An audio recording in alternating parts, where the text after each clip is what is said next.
nakasibutuhan pa kasi. Ayan.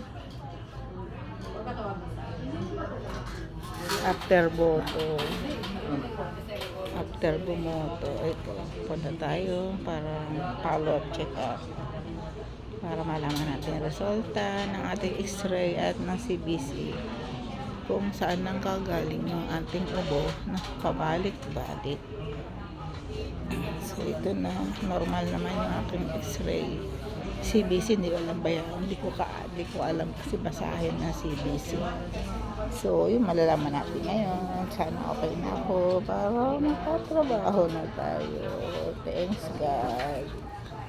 Yun lang, bye bye. See you later.